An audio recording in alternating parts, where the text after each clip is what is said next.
Hello, everyone. Welcome to another episode of the Top Cyber Pro podcast. I'm founder and CEO Jim West, and today I have a great guest coming to us all the way from Singapore. So we had to align our time zone schedules because it's on the other side of the world. I'm actually on the other side of the world too, but we're on different sides of that other side. But anyway, without further ado, I have Pasi Koistinen, and he is what can I say about this gentleman? He is a public speaker, been on stages around the world. He is a CISO. He's an author, researcher. You could throw about another five, six titles in there, but this gentleman is a very prominent voice in the field and industry. And without further ado, Pasi, welcome to the podcast.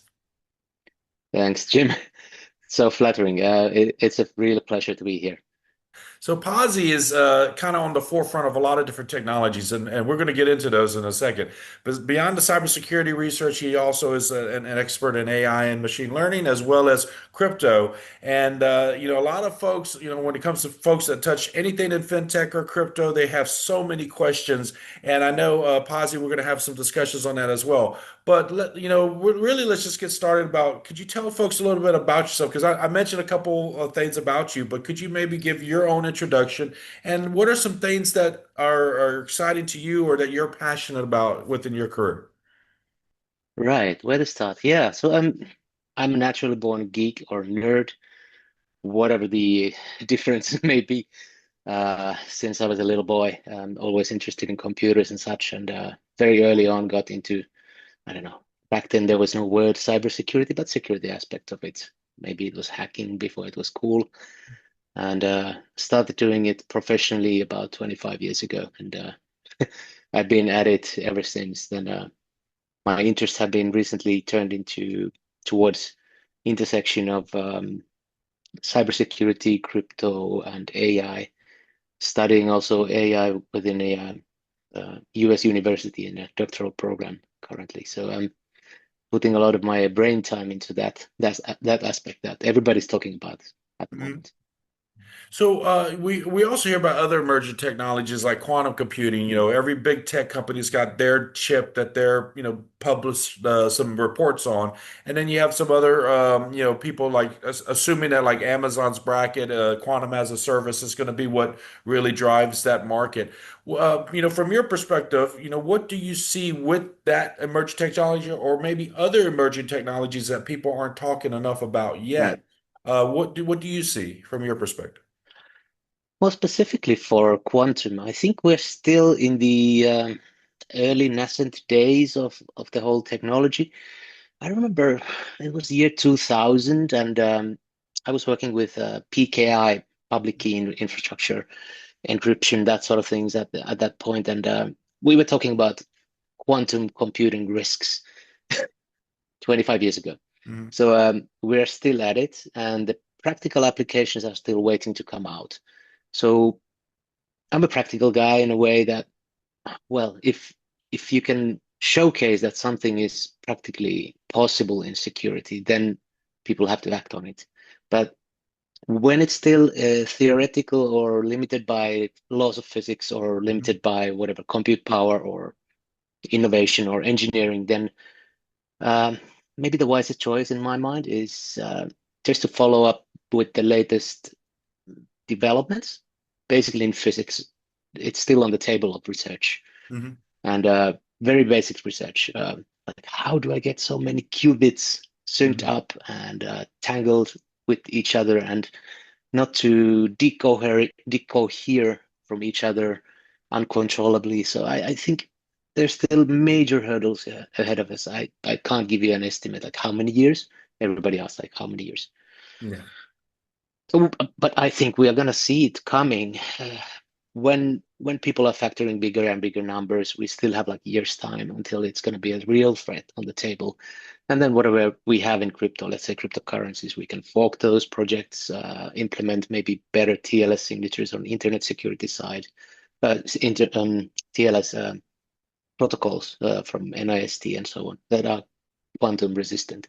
So I'm not expecting this to be a big surprise that someday will destroy everybody's security. So not majorly concerned. Yes. And it's refreshing to hear because so many people, when they think about, there's a lot of doomsday stories like Q-Day stories that sound like Yeah, the movie Terminator and, and AI will also turn on us, etc. But in regards just to the quantum correct. computing threat and the blockchain, so many folks that say, oh, it's going to upend Bitcoin, it's going to, erase all this digital wealth. And I tell people, no, there's so many other defense and depth measures that we can employ, that we can still leverage. There are things that, even if it was to say, for example, be able to disrupt AS256 or even some asymmetric algorithms as well, that we still have the basics of the blockchain being that the system, the amount of compute to modify every point on a ledger is Yeah, it's just astronomical that I still believe the inherent built-in security of the blockchain still can withstand quantum attacks. But I think that there will have to be additional safeguards as we go to even prevent the attempts to modify correct. digital ledgers. So it's refreshing to hear that there are safeguards in place. There are things that we can do. Now, one of the things Mm, that just to clarify for a lot of folks, can a current blockchain, if it was established with a certain algorithm, can it be migrated or moved to a stronger, like you mentioned, the term quantum resistant? Can it be right. migrated and moved to a quantum resistant algorithm? It would be a major hurdle, but it's not unheard of. I don't remember the year, but some years ago, there was a big fork in Ethereum blockchain because of a security flaw in the whole protocol or blockchain design. And they basically had to release a new version of that. And it's the one that we use today. Hmm. And the old one, of course, I don't know of any examples that it was majorly exploited. And this was more for the future security of the whole ecosystem under that Ethereum ecosystem. And that was already done. So I believe that something similar would be possible if, let's say, quantum computing all of a sudden jumped out of the development labs and surprised everybody. So I believe in the possibility that we can do the same for major blockchains. There are much more likely threats out there regarding crypto than crypto. I mean, the quantum computing crypto threats.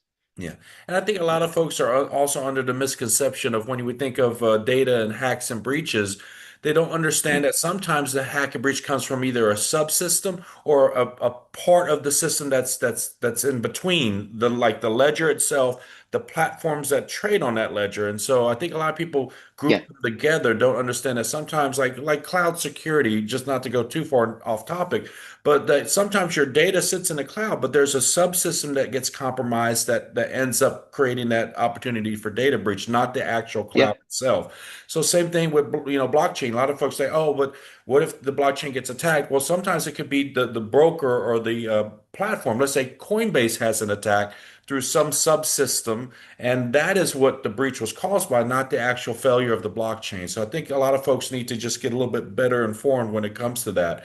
But with that in mind, from the mm. work that you do, what do you see in the past few years to today as far as what are the attempts or attacks that are out there that are trying to target the blockchain? Oh, there's many different kinds, but I think there's a common factor. Where to start? Um, right.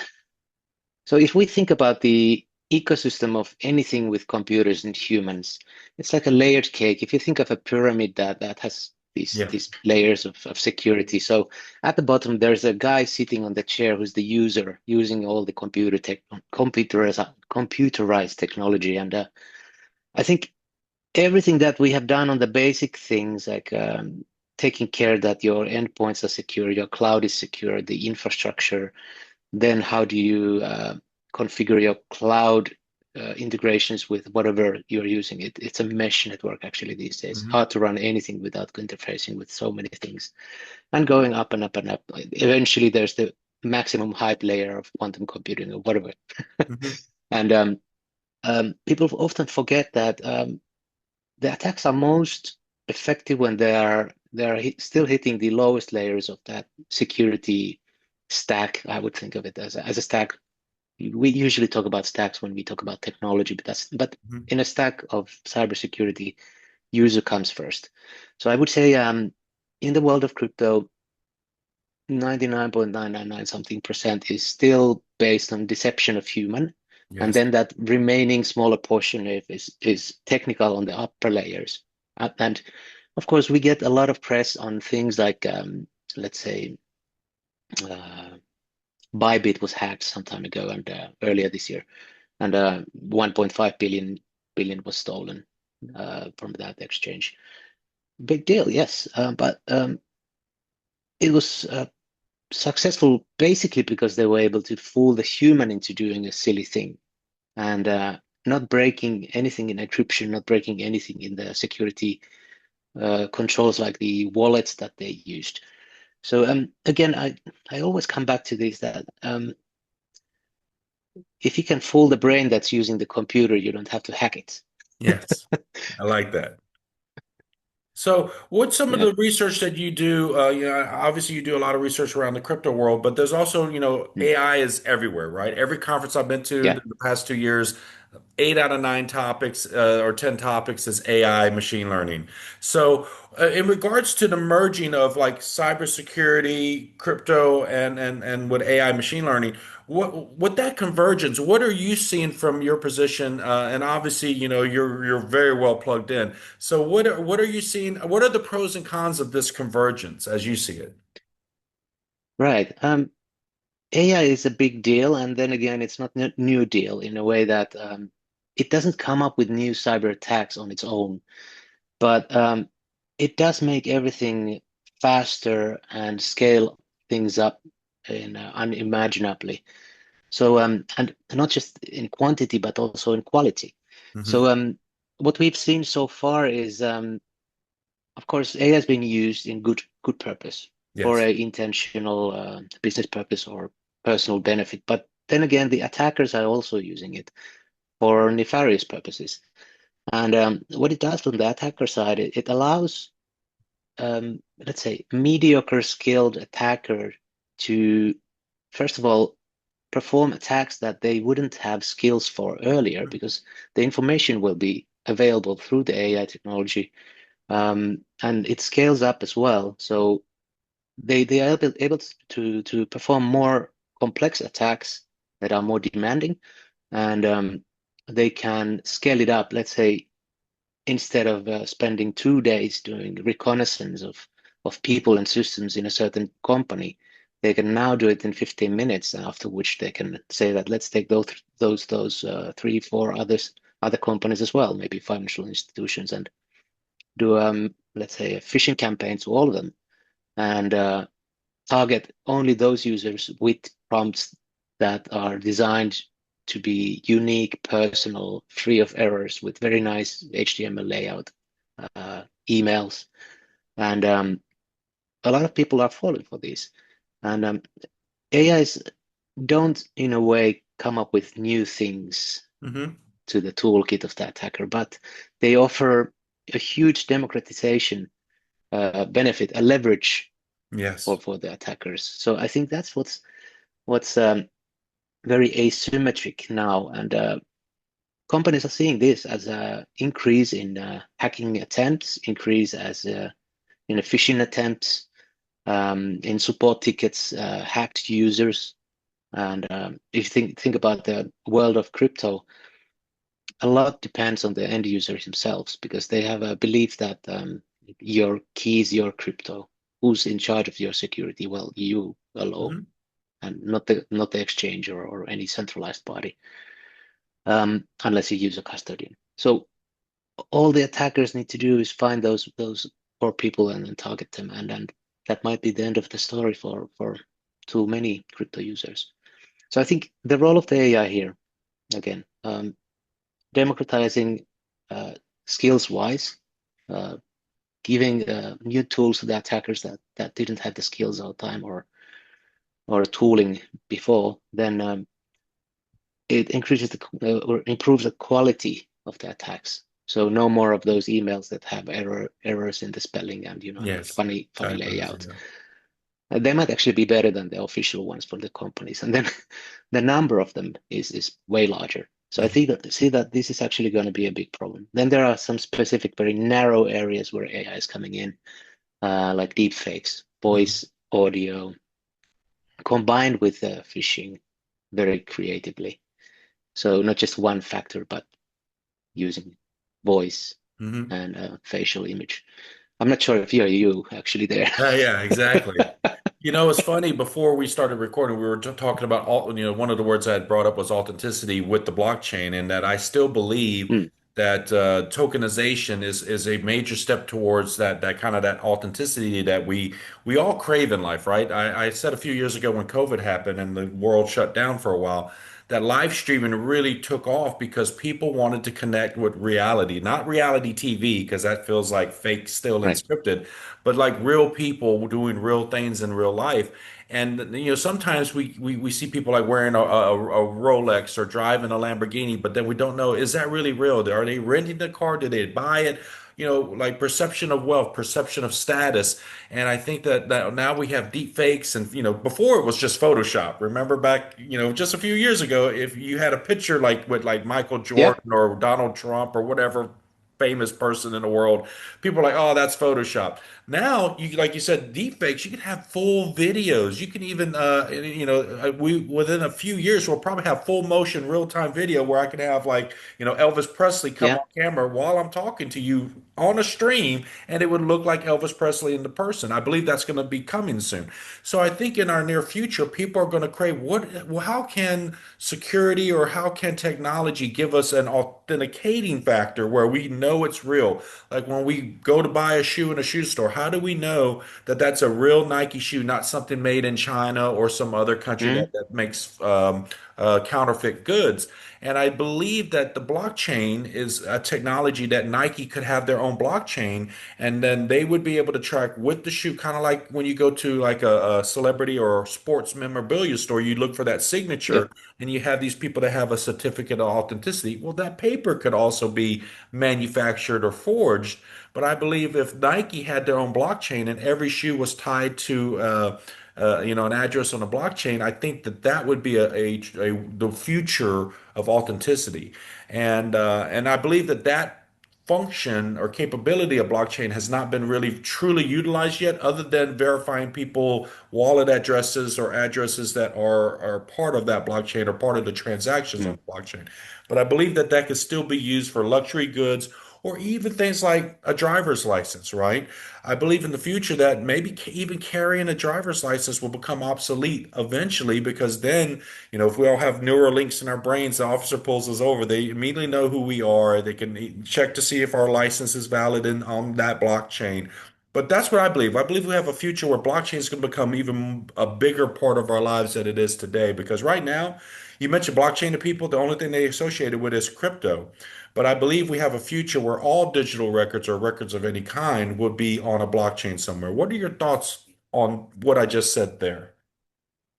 Yeah, I think there's tons of use cases that are not very common yet, and they're just quietly being explored at the moment. Some of them are some sorts of tokens that are maybe related to cryptocurrencies, but maybe in the future there's use case like authenticity check. Um, but we have to remember that these sorts of I don't know, security features or authenticity features, they are for the people and companies who want to use it for good, but then the attackers there, the cyber criminals are usually not bothered by what is allowed and what is not. So they will try to do something that bypasses that high level of security or authenticity checks.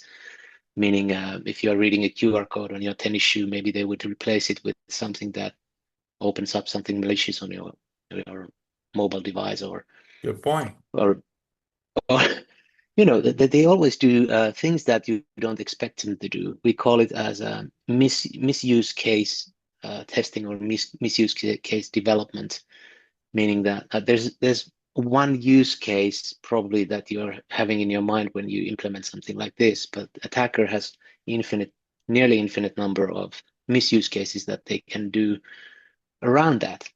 And it might resemble the real one, but still fool the human brain that, oh, looks right. Why don't I? read that QR code, or why don't I go to that link? And there we are again. Yeah. Back They are, to the they are, human factor, right? So they you are are, innovative and very good engineers, but just like that very important attribute of morality and ethics. yes, yes, definitely. So you're an award-winning site, so you're also an author. And so could you talk to us Yeah. about some of your publications? Right. Yeah, I started writing books some time ago. A few years back, I started with a book about security management. Uh, that was a huge, long project and lagged a bit, but got it done in a couple of years. And then um, after that, I wrote the next one about cryptocurrency security. And my latest one is about cross-section of artificial intelligence and cybersecurity. Kind of reflecting my different stages of learning. And I do like to write to myself. And the reason is I want to write about things that I'm learning at the moment. So that keeps me interested in the work that I'm putting on the paper. Hmm. So looking back at the writing that I did years ago, then I, I often feel, did I really write that? That's pretty good. So for folks that, you won't have Yeah, to pause the video, do a Google search for Pasi and his books. I'm going to have the links for all of his books in the description below. So I'm going to save you that Google search. So Pasi, could you give excellent. us some of the why, like with the last book in particular about AI and cybersecurity? I know you just said that, as you're studying things and you're learning about new things, you Yeah, want to create a book to kind of share that knowledge with people. Well, is there another reason and purpose that drives you? What excites you about waking up every day and doing research, reading, learning more? What is the driving right. force for this? What is your why? Well, um, I have this feeling with this AI, there's a bit of hype going around, but we are back in the days of 1990s in a way with cybersecurity of AIs. So if you were around that time, there were things like SQL injection and Mhm. the true remote exploits. You just need to send a packet to someone and then you have a compromised system. So I think we are back to that sort of a paradigm where lots of companies are putting online AI systems or implementing them in as part of their infrastructure, and without truly understanding the security aspects of it. And I think the biggest difference here is that these AI services that we commonly use, let's say LLMs, Mhm. the models, these are all probabilistic in nature. So if you ask it to give you 100% certain answer about a thing, any question, and you do it many times after the same way, same question, you're going to get different answers every time. Whereas in security, let's say if you are doing access control and you have to get 100% correct, Yes. it's truly deterministic instead of probabilistic. And people don't understand this difference, what kinds of implications this foundational difference makes. So let's say if we look at the black box that the LLMs are, Hmm. and these agentic frameworks that contain maybe one or more LLMs inside them as one agent portion or element in them, then what kinds of security architectures are there that are commonly used by all companies who are making these models? Let's say there's a couple of handfuls of those companies. And if you look into that, there's none. There's not even a theory that is commonly accepted. There are tools, there are practices, and there are industrial or vendor-specific ways that they protect their models. But typically, it's the same kind of approach that we used to have against the SQL injections in 1990s and later, where you realize that oh darn, I have this application here, and you just speak SQL to it, and it does what you want. So it gives the data out, and it just does your bidding and what to do. And the first answer was, okay, let's put something on top of it, like a thin layer of paint. And then when it rained, it all washed off. the paint went away. So they came up with the next idea that oh, maybe we have to implement this into the application as a security model. And it's been the same story all over and over and over again with operating systems, then web applications, now LLMs. If you look at the news and just look into any favorite vendor that you have in AI space and see if they have been used in exploits, adversarial ways, then you would find that, oh yes, all the big names are there. And it stems from the fact that these systems are designed to be responsive and helpful and do your bidding, and yet they put a thin layer of paint on top and then uh, convince you in marketing that okay, we've done a lot of security engineering, red teaming, and safety engineering here, and it's not supposed to work the wrong way. But the truth of the fact is that there is no unified security model even. If you had an operating system without a security model, you wouldn't dare to put it into your company systems, your infrastructure. But yet now we're implementing them in every company out there. And Yes. now I'm going to piss off some people at these these Well, companies who make these models I think that a by lot of saying this. businesses, because it's such a hot topic, like I just said, every conference Yeah. event for at least the past 2 years I've been to is 80, 90% AI, right? And I think a lot of Mm. businesses are so afraid to not capture the benefits or capabilities of AI that they're so quick to adopt it and embrace it without, properly, doing the testing or to really take it with a very slow, pragmatic approach. Because what can happen is it can expose you and your company depending on how you integrate it and how well it's now Yeah. entrenched into your data of your network. And so you're correct. The industry as a whole, between just the industry and different sections, finance industry, data research, pharmaceuticals, everybody has their own set of rules, right? Or regulations and laws and we all know that when it comes to technology, the legal system and laws and regulations are about 3 to 5 years behind the technology, generally speaking, Mm. historically. And with that kind of get that gray area, a lot of businesses are trying to, adopt the technology, leverage it for whatever they can to be more competitive in their industry without the proper, like you said, there's no frameworks or safeguards. There's a few documents out there, there's a few laws on the books, but I still consider ourselves in that we're still in an infancy stage where the baby is crawling and maybe walking along the coffee table and the couch, like, but not quite running yet. But the problem with Yeah. technology is we hit those points where it just exponentially just jumps up to the next level and the next level and the next level because it's like every week there's a new advancement or a new improvement. We're at ChatGPT 5, I believe, right now, and probably 6 months from now it'll be ChatGPT version 8. But with each one, Yeah. it gets smarter, more intelligence, more info data is fed into all of these systems. So Mo Godot was famously quoted, I think, about 2 years ago. He made a claim that AI was, I think ChatGPT 4 was estimated to have a 155 IQ. And it's a very important number because when you start getting to 160, that's the magic number where Albert Einstein was considered to be 160 to 190. And so when they said 155, they were just 5 points away from just saying that ChatGPT 4 was at Einstein levels of IQ. Now, I know a lot of folks are going to come quickly to say, well, which IQ tests is he referencing? There's multiple IQ tests, and you Yeah. can't really measure an IQ with an AI yet. And I get it. I get there's some disparaging and there's some major issues there. But he did make the statement, and we can't not acknowledge the fact that AI is ingesting all of the data of all of mankind. That at some point, one AI will achieve all the knowledge in every journal, science journal, medical journal, every blog post, every tweet. It will have all information of all time.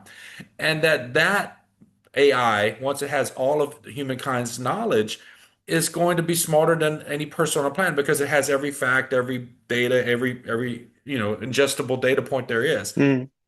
Then the next level obviously is where it becomes the more sentient or general AI is I guess the term they use, where it will then be able to start formulating its own thoughts, making up new language. Well, they've had examples or stories that have where AIs are developing their own languages to communicate with each other. Those are out there on the internet, Mm. but we'll reach a point where what do you think will happen? And this brings me to this question, because a lot of folks are scared about the doomsday stuff with AI. But what do you think Yeah. happens when an AI system is smarter than the whole of humanity?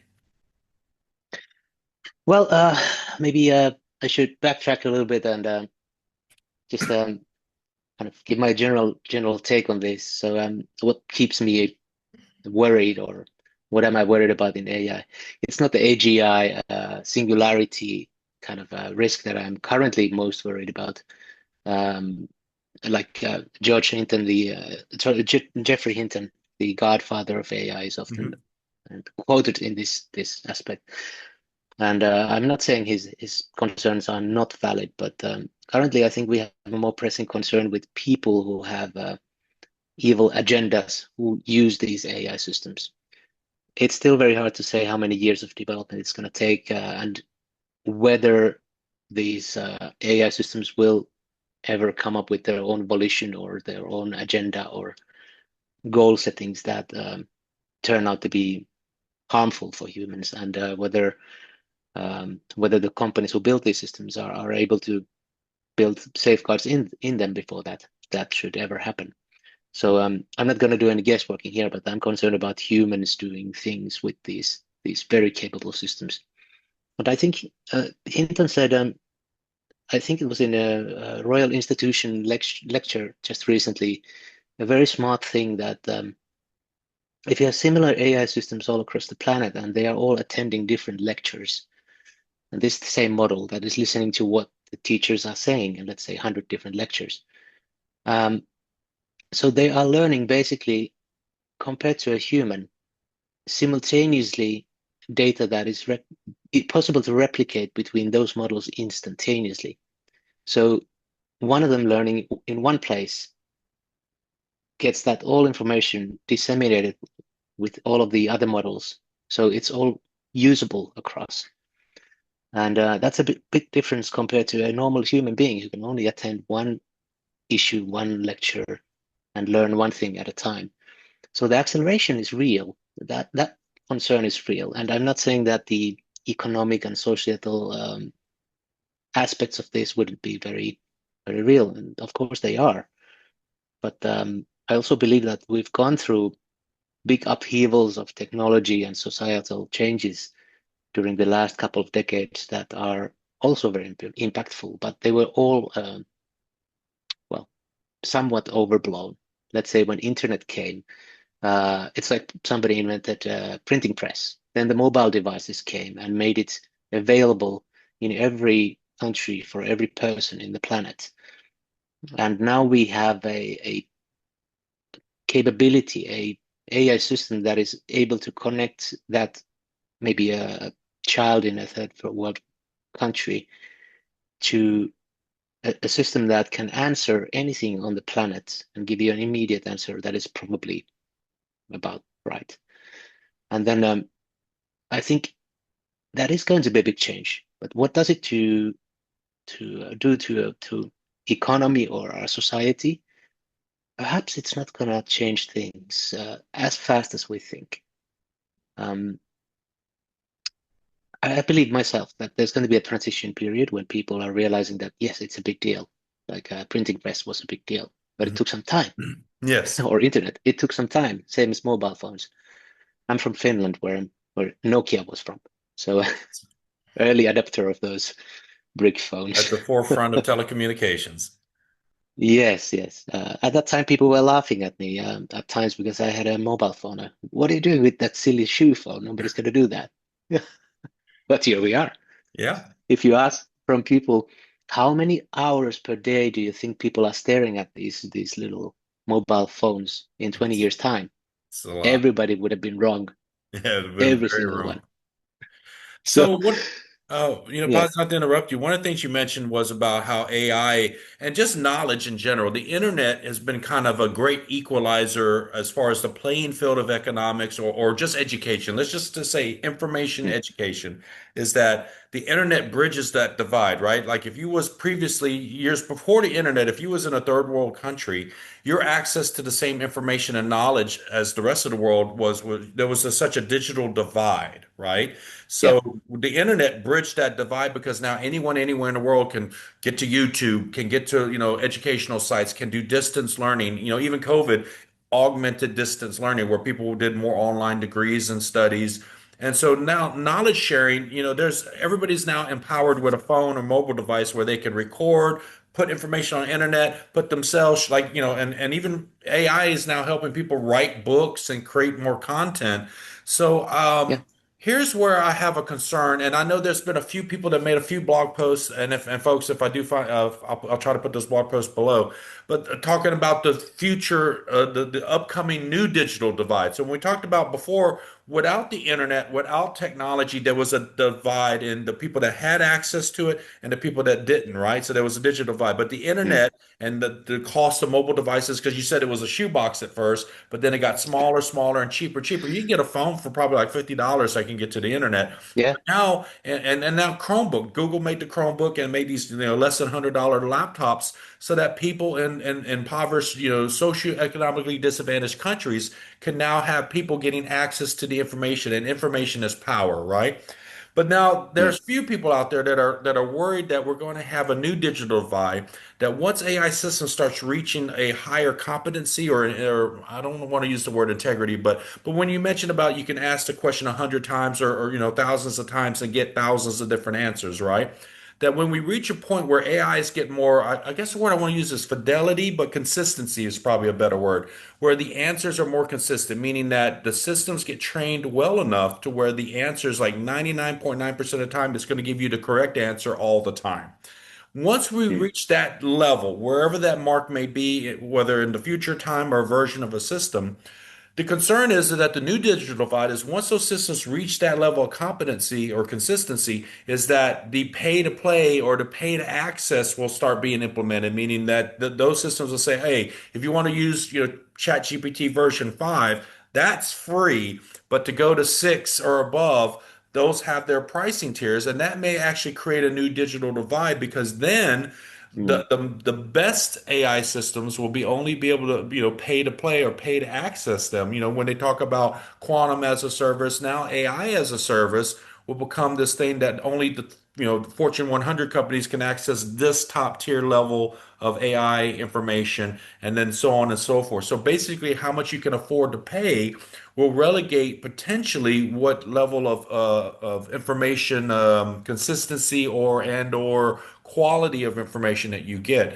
And this is a concern because we don't see it yet. We're not seeing it yet, other than just more tokens to access more searches yeah. or prompts that you can have access to. But people are concerned that eventually that these AI providers will have a digital divide has the potential to be there.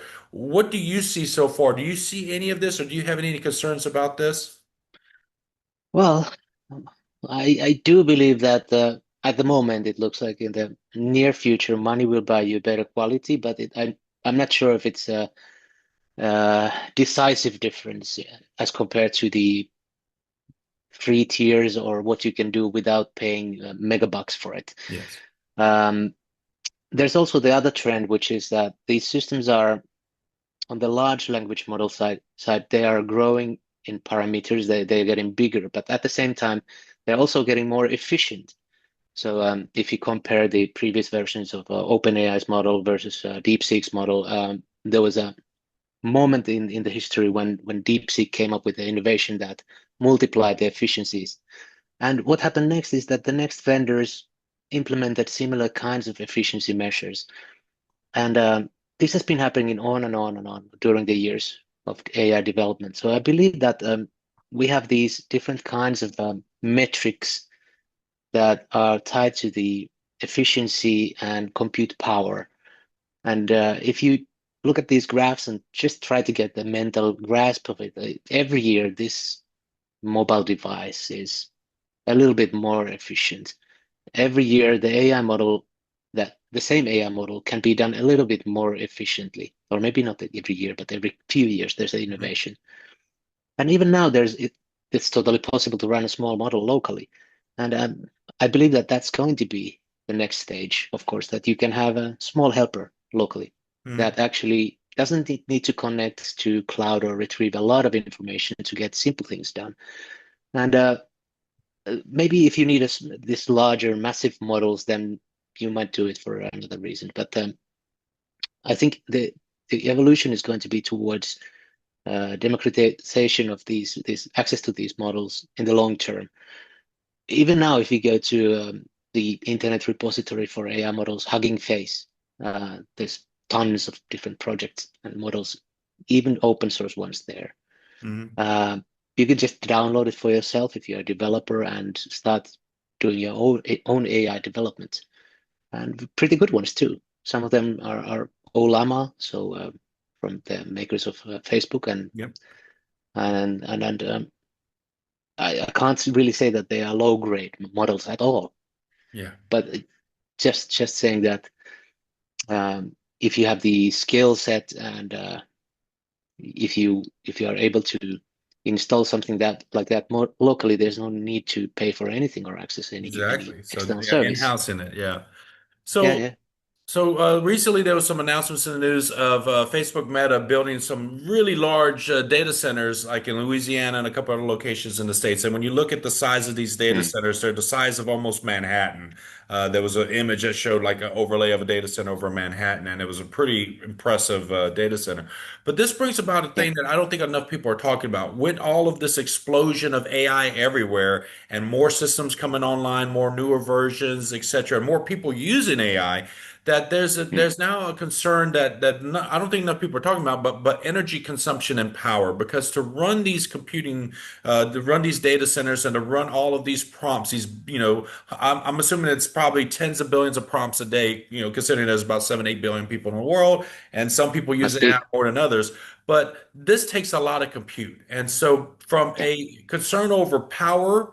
And then, we also are concerned recently because of SCADA, IT, OT attacks against our industrial security control systems that are power, water, hydro, all those things that create the power to run these data centers. So we have a multi-layered problem here. We have data centers that are yeah, getting larger and larger, consuming more and more power. So that's a concern, right? We try to live in a world where we want to be mindful of our impact on the environment and what we're resources that we're using to generate power, because power has to be made, right? We either do it by like most power in the world is petrochemical developed, or nuclear power, which is in some cases not always widely available around the world. Then we have solar and there's some water generated and so forth, but it's taxing the power grids, right? So we have an issue with yeah, it power is. consumption as these AI systems use more and more power. You did mention efficiencies, but then as soon as they create an efficiency that might be a power saving factor, they're just adding more AI agents and adding more LLMs, and more of these are coming online. So from the Mm. data center tax on our power grids around the world to the potential attacks on power systems that supply the power for these data centers, do you think that we have major concerns over both these sides with attacks on SCADA industrial controls that are those systems that give us power and all those things? And then what is the environmental impacts from the increase in the power grids for serving AI systems? Yeah, and I do concern. I share the concern about the environmental impacts. It is valid concern for some of the crypto and definitely for the AI industry as well, both consuming quite a bit of energy. Uh, I, I'm not gonna point fingers to anybody, but like, is it politicians or is it the companies or is it us consumers who are using those We're services? all And part of the problem. uh, we are all. And pointing fingers and saying that I'm not part of it, then would be escaping the responsibility. Uh, what I think is that there's also an angle that we know how much of energy problem it is today, but it's harder to assess what is the future change going to be in the production of energy and how green it is or not green it is. And quite often it happens in my mind, what I've seen based on what I've seen is that the change is faster when it starts to stack up. It's accumulating it's faster than what we can usually anticipate. So it seems impossible to generate this amount of green power or uh, adapt our national grids to meet the demands and so on. But just look at what they did with solar in California. More than Yeah. 50% produced over in California in May, I think, through solar. So that's something that really surprised me that, okay, we just started talking about this like some years ago, and now they're doing like that much in a good month. And it just gives me hope that this environmental side can be solved in a way, and not just, the production, but also the transportation of energy Hmm. from the farms to the actual consumer. And at the same time, companies who set up these massive data centers are coming from another angle. Maybe they don't want to transport the energy from a production site. Maybe they want to produce it on site. So there are some major projects where companies are installing local production at the actual data center, and even considering things like micro nuclear, small nuclear reactors at the data center. So human innovation is something that always surprises me in a very positive way, and there's no reason to be just pessimistic about it. Only that's not, I think, justified. I like that, the general idea is that we'll always find a way, right? We always adapt and overcome our challenges Mm. as we move forward in life, right? Yeah. Um, One of my questions I love to ask all my guests, Pasi, is, everybody, like right now you're a level 99 expert in your field, award winning, you're on a global stage, but it wasn't always like that. There was a day one in your career, in your life, where you said, "Hey, I want to do cyber technology. I want to go all in." I know you said you've always kind of been a geek nerd, but could you share with us what that day one story is with us? What was your day one when you said, "Hey, I think this is what I want to do the rest of my life"? Where did my passion come from, right? Hmm.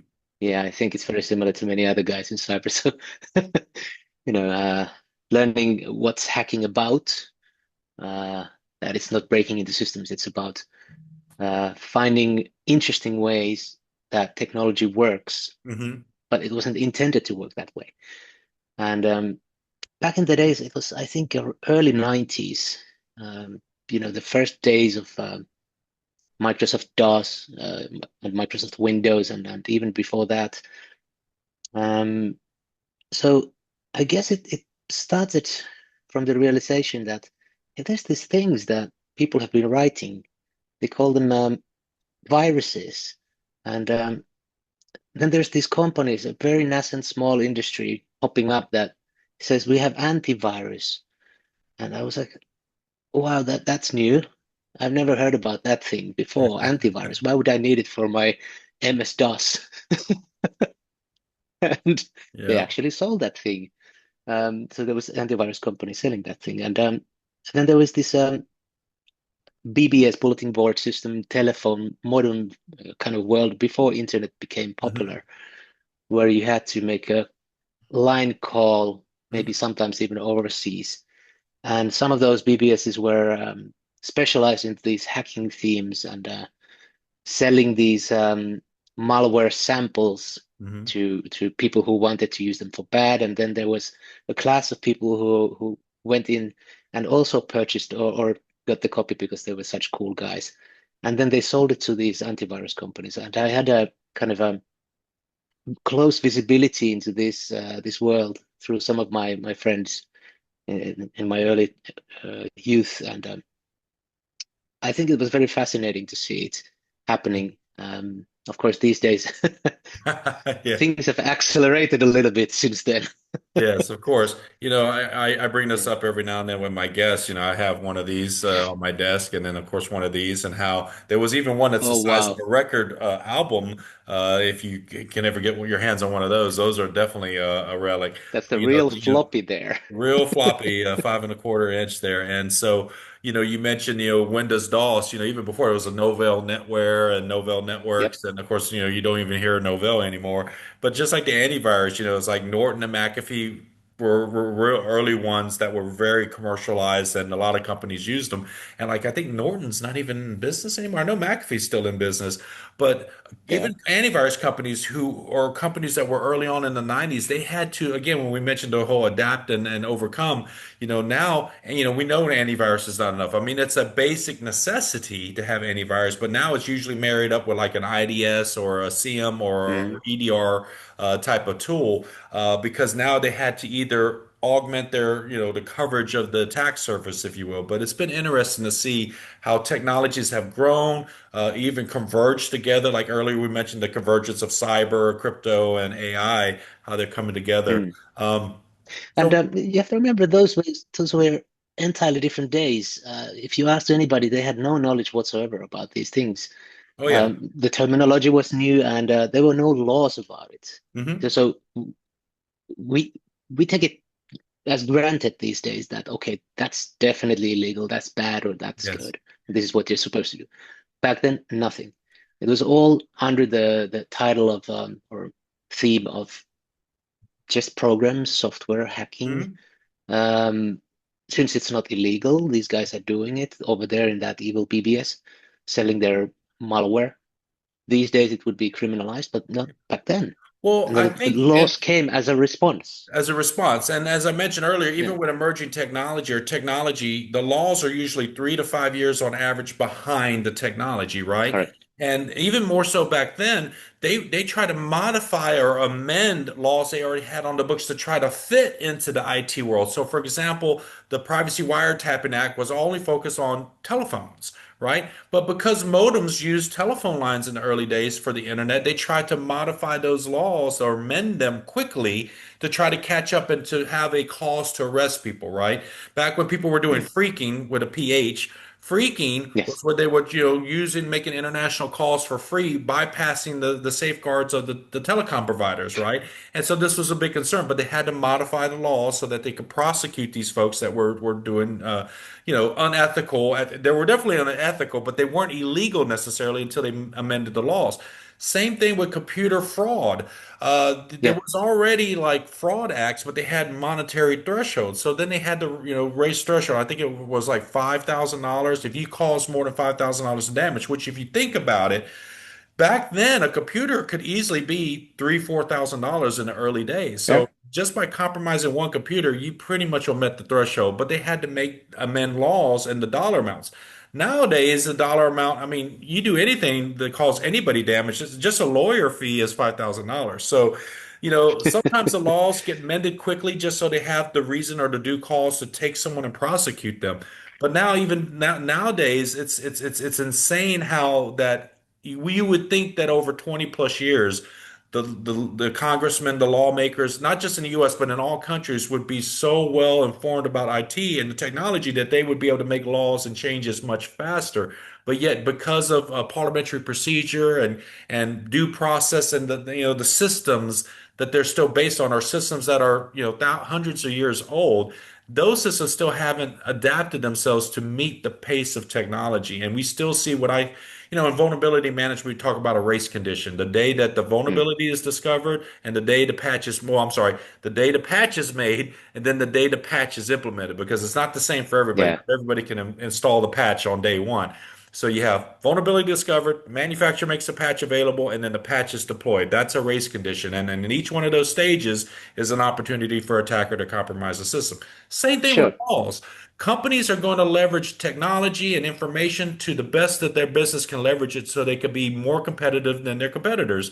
So technology is released, companies adopt it, and then the laws catch up to it. We still have a race condition there. And I think that even from the 90s, Pasi, as you mentioned, we still have the same problems and the same conditions are the same. It's just everything's much Yeah, faster on this part about the technologies introduced, companies embrace it, but the laws are still, that time has still always been the same.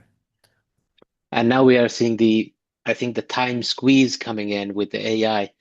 Like, what's the lag that you used to have in 80s, 90s, Yeah. after that 2000s? I mean, maybe it was some perhaps even weeks at some point. Then it turned into days, and then vulnerability research and exploit development got more automated. Then it was just maybe hours, and now we have AI here. We are sometimes near zero or there's no patch. Yes. Sometimes the patches don't come out at all. Yes. So yeah, it's accelerating pace, and I think AI is actually already contributing to that as Yes. well. So, Yeah, Pasi, I like to take a moment in all my recorded podcasts with my guests to do what I call my moment of levity. It's just some rapid fire questions I want to shoot your way. Whatever the first answer that pops in your head, there's no right or wrong answer. It's just for fun because we've been talking a lot of tech and cyber. So, if you'd humor me, I'm yeah. going to shoot you with some questions and just whatever the answer pops in your mind. All right, All go right. for it. This one always splits the room because all IT professionals are usually one or the other. So, here we go. Right out the gate, Star Wars or Star Trek? Star Trek. What's your favorite cast or Star Trek crew? Well, it's anything with the Captain Picard. Captain Picard. Like it, like it. All right, here's another Yeah, one. movies or series or anything. Yes, All right, definitely Captain Picard. Picard. I love it, love it. Patrick Stewart. Mm, Sir Patrick Stewart. Cake yes, or pie? pie, What kind because the of cake's pie? alive. Blueberry pie, blueberry. Blueberry pie. Hot or warm or hot or cold blueberry pie? It's always better when it's cold. Better when it's cold. Okay. Is a hot dog a sandwich? No, No. definitely not. You've heard it from Finland Positive. is He a says country of no. sandwiches. What has been your most favorite book of all time that you've read, and what was the last book you've read? Favorites, Lord of the Rings, the thick, full edition. That's J.R.R. the Tolkien, favorite of yes. all times. Yes. And the last one that I've read, or that I'm reading at the moment, is actually a classic, Miyamoto Musashi's Book of Five Rings, Oh, Gorin no Sho. oh man, wonderful. I just released a book about a year ago called The Art of War and Cybersecurity, where I did kind of a cybersecurity philosophy strategy book, where I took Sun Tzu's Nice. Art of War. But in the first prologue of it, I mentioned the Book of Five Rings because there's a very popular quote from it that I absolutely love called "It is better to be a warrior in a garden than a gardener in a war." And I really love it. It's a statement about always being prepared, about preparedness, and I love it. Um, Yeah, Pasi, I know we're getting up to the hour, so I want to respect your time. So, it's a couple more questions for you.